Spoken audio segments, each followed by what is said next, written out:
Hi, hello, it's nice to see you. I'm glad you could make it. And welcome to my love letter to my October reads, because that's truly what this is. I know I say that I've had like the best reading month ever pretty frequently, like probably too frequently, but I promise every single time that I say it, I mean it. October reads, you showed up and you showed up for the most part. I mean, we're about to get into that. For the most part. Also, like seasonally, just there's something about fall reading. I've said it once, I will say it 100,000 times. Clearly, because I'm saying it literally right now for the 100,000th time. There's nothing like reading a book that feels like it's hitting in the right season. Like a fall book, doesn't have to be fall, but like a book that feels like it was meant to be read in the fall. There's nothing, no better feeling on the entire planet. So welcome to a love letter to my October reads. Because if these books could be real corporal human beings, I would be writing them handwritten love letters. Some of them, again, you'll see. In terms of stats this month, I was a little bit evenly kind of all over the place. I read 5 fantasies, 3 mystery thriller-esque genre kind of things, and then 3 romances, but definitely 1 mystery and 1 fantasy that would also classify as historical or literary fiction or both. But that's not like their main categorization. But I feel like you do need to know there's some literary fiction-ness to them going into them. It started off the month with my book club's book pick, which was The Spellshop by Sarah Beth Thurs. This was my very first ever cozy fantasy ever. How many times am I gonna say ever in one sentence? I don't know what I was expecting out of a cozy fantasy, but it wasn't this. Like, it did way more than I was expecting it was gonna do. And can I just say, the limbs that I would sell off of my body to have Kaz, the sentient spider plant in this book, as my real life personal best friend, I think that the incorporeal being of a spider plant was my absolute favorite part of this entire book. It gave the ultimate cozy vibes. It did. It felt cozy. It felt like a warm hug, but also like a lot of plot happened. Like a lot of stuff happened, but the world felt cozy and quaint and like a warm hug. We're following Keela and Kaz, the sentient spider plant. Like, I can't put into words how much I love this sentient spider plant. Like, I want a sentient spider plant in my life. I want a Kaz in my life. And he was anxious in a way that I felt like I related to him the most in this book, which I don't know what that says about me per se. There is a rebellion going on in this world, and Keela's parents have passed away, and she's locked herself up in the library with the books that she loves so dearly. And the reason there's a rebellion is because the Empire has decided that magic is only for us. And we will tell you when you can use it, and if you use it without our permission, we're gonna use magic to turn you into stone or something similar. But the rebellion has now attacked the capital, and she, being the book-loving little librarian girly that she is, had a stack of books, a box of books, a couple boxes of books ready to go should this happen. And now the library has caught on fire. They need to jump into one of these boats, and they need to get out of there with all of the books that are technically illegal for her to have, because they're spell books that she shouldn't even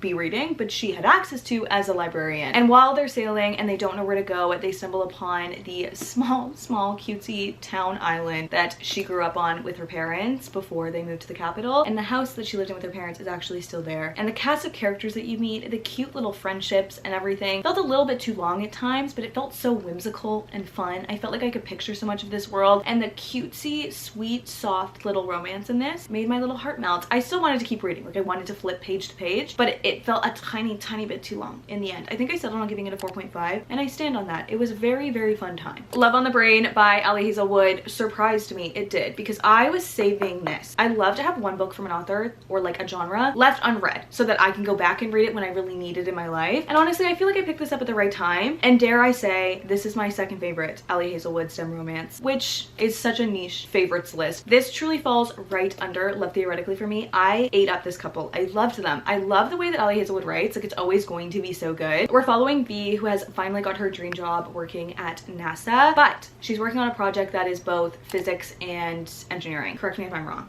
The book will. I didn't read this long ago to have already forgotten. Okay, yeah, you can come in. I just found a quote in here where Ali Hazelwood compares love to an unstable isotope, and I feel like that sums up her writing more than anything I say can. However, she is working at NASA, and she is a co-lead, and she didn't realize she was gonna have a co-lead, and she was so excited about the project, and then she realizes that the co-lead is her, like, kind of something sort of along the lines of her arch nemesis from grad school, Levi Ward, who always just seemed like he absolutely freaking hated her. And now they have to work together, and right out of the gate, it really seems like he's trying to get her out of this project, even if the project has to fail. That is what she is interpreting. But the way that this relationship grows, the way that she writes men that just are obsessed with women, rip my heart out, absolutely rip my heart out. I'm gonna buy it every single time, and I'm not gonna want to put it down. I didn't want to put it down. I read this in one sitting. It was for a 24-hour reading video, so I did have to read it in one sitting, but I think I would have regardless, because it's something about this book I connected to the characters a lot. The Hunted Heir by Holly Renee, the second book to The Veiled Kingdom, is a book that I read. I read it. I feel a little bit duped 2 times around now, okay? The Veiled Kingdom was a book that I read. If you don't have anything nice to say, don't say anything at all. I gave this 2 stars. The plot's there. It is. The enemies to lovers is a plot that happens in this book. Is it executed in a way that kind of feels like it was 35 pages long? Yes, that's the best way I can explain it. Immortal Dark. Okay. I loved this. I really truly loved this. And then I went on Goodreads to leave my review and saw kind of a lot of negative discourse around it and was like, okay, I'm reading what you're saying. I'm hearing what you're saying. It didn't bug me, or I didn't notice that, or I don't agree. Okay, we can't be playing with toys right now, kiddo. I love you, but you didn't have to come in here and make a whole ruckus. I thought the overall atmosphere, vibe of this, the vampire-ness of this, the dark academia-ness of this. English is in fact the only language that I speak. You'd think I'd speak it better. A lot of the critiques that I saw were that the pacing was off or that it felt really jumpy. And I actually read this in a lot of like short spits of time, which I feel like would be the best time to notice that. And I didn't notice that at all. Like I felt like the story reflected the darkness and the atmosphere of what was going on inside of this book. Will I remember a character's name literally one single time today?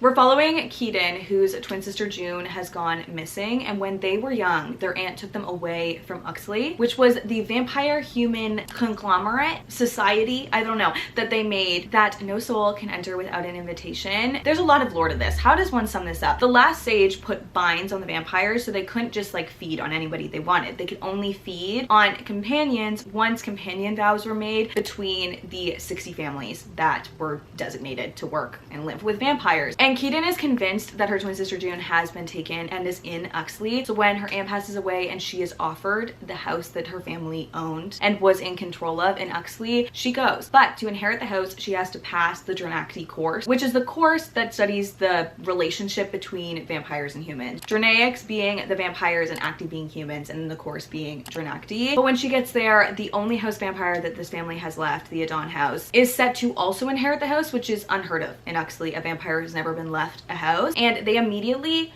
hate each other, really truly hate each other, but they kind of have to work together. I really liked the plot in this. I don't know how to explain it more than the ambient feeling of reading it was like being in a dark cloudy sky the whole time. Like it had that eerie dark feeling, kind of violent, and it was dark and it was twisted. It just felt written really well. I really enjoyed it. Like I didn't want to put it down. I settled on giving it a 4.5. I think moving forward in the series there will be 5 stars. Like I connected to these characters much more than I was expecting to, and the messaging in this I feel like was conveyed well, and I was never bored. Belladonna by Adeline Grace really surprised me. This is where the Goodreads really start. Like Immortal Dark and moving forward, it's just like immaculate fall reads. Well, not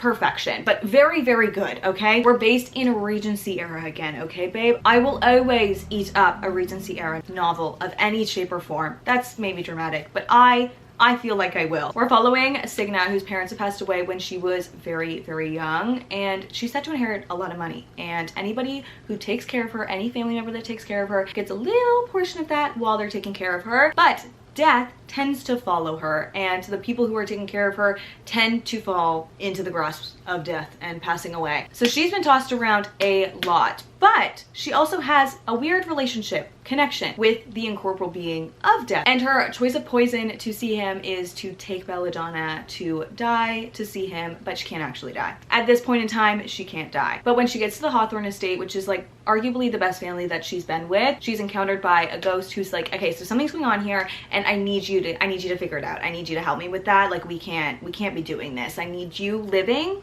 who can see me to figure this out. So she's kind of sent on this whodunit wild goose chase, but also in the Regency era. So there's like so many rules of etiquette and so many rules of how to exist as a woman in this society. And the only way that it sounds like she's going to be able to solve anything is by working with the incorporeal being of death. And just the twist, actually, the end of this really got me. I was not anticipating it at all. I enjoyed this so much more than I was anticipating. I ended up giving it a 4.75, and I think I will get a 5 moving forward in the series as well. Now, I don't even know where to begin. I could make a whole video essay about how this book made me feel and what I feel like this book accomplished, but I'm gonna try and be brief. The moment that I finished this book, I texted my group chat with my book club and was like, is it dramatic for me to say top 5 books of the year? Like maybe even top 5 books of all time. Like execution, storyline, actual literary perfection wise, top 5 books of all time. No questions about it. The way that this book had me gripping to my seat, feeling all the emotion.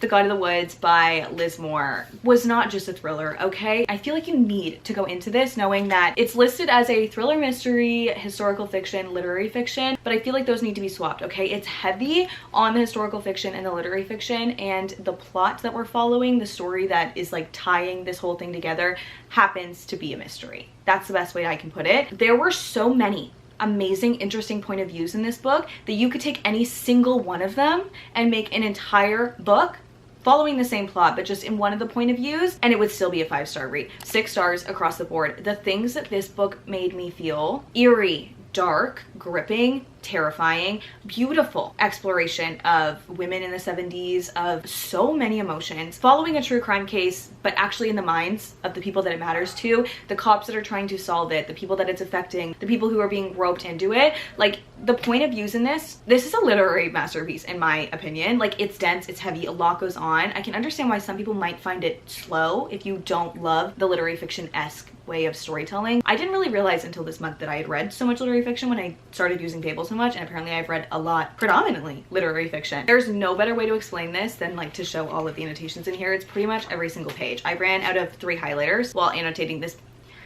I haven't even told you what it's about. We're based in the Adirondack Mountains in 1975 on the Van Laar property because the Van Laars have a camp for wealthy people's children. And one morning in August, they wake up and Barbara Van Laar, the daughter of the Van Laars, who the Van Laars never go to this camp, it's like beneath them, but because of some stuff going on, Barbara has decided that she wants to go. She's not your normal Van Laar child. And when we wake up this morning in August 1975, she is missing. And funnily enough, her brother, Bear Van Laar, went missing before Barbara was even born on the same Van Laar property. And that is kind of just the story that ties everything together. We're following her mother and everything that she has gone through and why she is the way that she is. You open this book hating her and then feeling so much for her and like being in her head with her, like shattered my heart. You get her in the 1950s when she's originally meeting the husband, all the way up to where we are modern day. We have the detective who is working her case, who happens to be one of the very first female detectives of the time. It's such a conversation on women in the 1970s, on class, on so many things. It was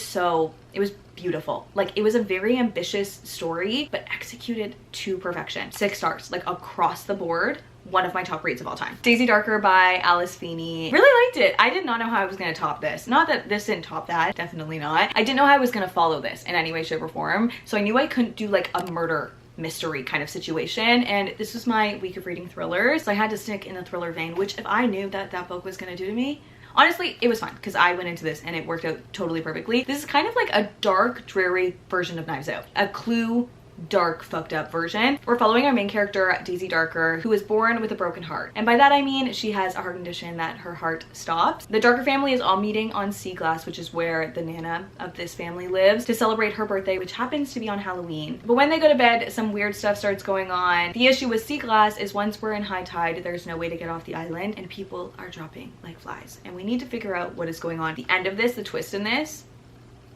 immaculate. So good. Like really, really extremely well executed. I did guess a big part of it, but it was only because I think I read it in literally one sitting, and I had a click moment like 20 pages before it happened that I was like, this could be a really good theory. And I was right, but it didn't take away from anything. 4.75, like one of the best thrillers I have ever read or listened to or consumed in any way, shape, or form. The Inmate by Frida McFadden is a book that I read. Frida McFadden's been very hit or miss for me. The only one that has hit for me is Word D. I didn't hate it. I understand it. I understand why it's entertaining. It's quick, it's easy, it's fun. I guessed a lot of it. I need to take my tinfoil hat off when I'm reading Frida McFadden because I just guess it too often and it takes out the fun of it. And I also just like didn't really care for the story very much. We're following a girl whose name I don't even care to remember right now, if I'm totally honest. And she has moved back to her hometown with her son because her parents have passed away and she has inherited the house. And the only place that she could get a job as a nurse is at the maximum security prison in this small town. And her high school boyfriend, her very first boyfriend, is an inmate there. The twist twisted. It was fun. It was fun. It was a fun time. I just didn't like it. But I wouldn't not recommend it. So 3.5. Another reread. Is this my third time reading Daisy Hates? It is. You know what? It is. And you know what? You can't take my love for this series out of me. You couldn't. You can take the series away from me and I will still be this series internally. You know that saying, you can take the girl out of the city, but you can't take the city out of the girl? That's me with the Magnolia Park series. I've been doing a slow reread through audiobooks of this, and just like, I never knew that these books could mean more to me, and then I listened to them and they mean more to me, okay? Every time I read a Magnolia book, I'm like, I'm a Magnolia BJ girly, and then I read a Daisy book and I'm like, no, I'm a Daisy Christian and Julia girly. I am. So I don't know. It's still a 6-star read. Like, they're all 6-star reads to me. I've been thinking about it a lot, how they're all 6-star reads to me. I feel like I'm watching a movie, like when I'm listening to it or reading it. Like, I'm not even judging them for anything, like the way that it's written, anything, and the writing is beautiful. They're just perfect, like untouchable in my head. Like, they're just such real, I don't know how to explain it. I feel probably too much for these books. The Unmaking of June Farrow by Adrienne Young. I gave this a 4.5 and have immediately added it to my must be reread list. And let me explain, because that's kind of a confusing statement. I get that. The annotations in here will tell you that I loved it. I did. I really did. This is an example of a book that found me, I think, at the wrong time. There was nothing about this book I would change. I really, really liked it. It was really gripping. I definitely cried. I really loved it. But I think I just read it in not the right sitting and not the right situation, that I was maybe not as invested as I would have been at another time, and it breaks my heart because, like, really looking back, there is nothing wrong with this story. I felt so much for it. It was so beautiful, and I just did not get 5-star feelings from it, and I found myself questioning a lot of it. Like, as soon as I finished it, I was talking to my friend Emily and saying, like, what did you rate it? Like, what did you think? Like, I really did like it, but I don't understand how that, some of the math doesn't seem to be adding up to me. And she was like, no, I just blindly accepted it. And I was like, okay, yeah, so that's the issue, is I normally blindly accept it.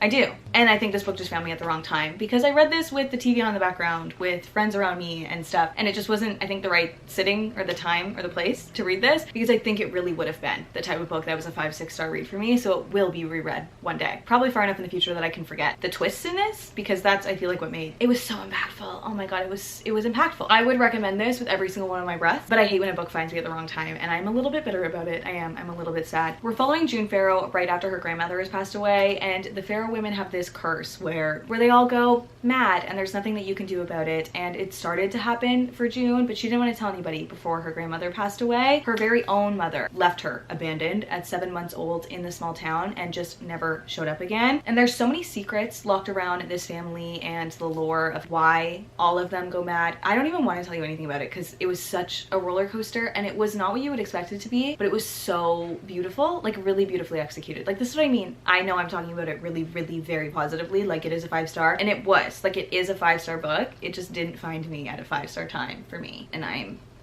a little bitter about it. Stolen Air by Sophie Lark. This is the second book in the Brutal Birthright series, I think is what it's called, with Brutal Prince being the first book. I definitely like Brutal Prince more than this one. This suffered a tiny bit, a teeny tiny bit from small girl syndrome. Just a little bit. Like, very much small ballerina girl. She's not a part of the mob. She is just the daughter of a mob boss, and she is just a small girl that wants to dance, and she's so fragile and sweet and kind, and she doesn't have a bad bone in her body. I didn't hate it. It just suffered from that a little tiny bit. I really liked them in the end. I didn't expect to buy this couple. This entire series is following kind of different individuals and children from mob boss families in Chicago. It's really interesting. I love that Sophie Lark just writes these fun little romances, but they have this really dark, fucked up twist, but it's like a normal romance. They just happen to be mob bosses and kill people and do really dark and twisted things, but it doesn't feel dark romance. It just feels like a different vessel to read a palate cleanser. I was not expecting to buy them because the whole plot of this is that he abducts her, okay? And it's really dark and twisted, and it's definitely giving a little bit of Stockholm syndrome, but it's also really fast and it happens really fast. The pacing of this one felt a little bit off, but I still really enjoyed it. Settled on giving it a 3.75, would recommend it. Definitely liked Brutal Prince more, but I'm so excited to see like where my ratings on this series shakes out, because I definitely want to read them all because they're such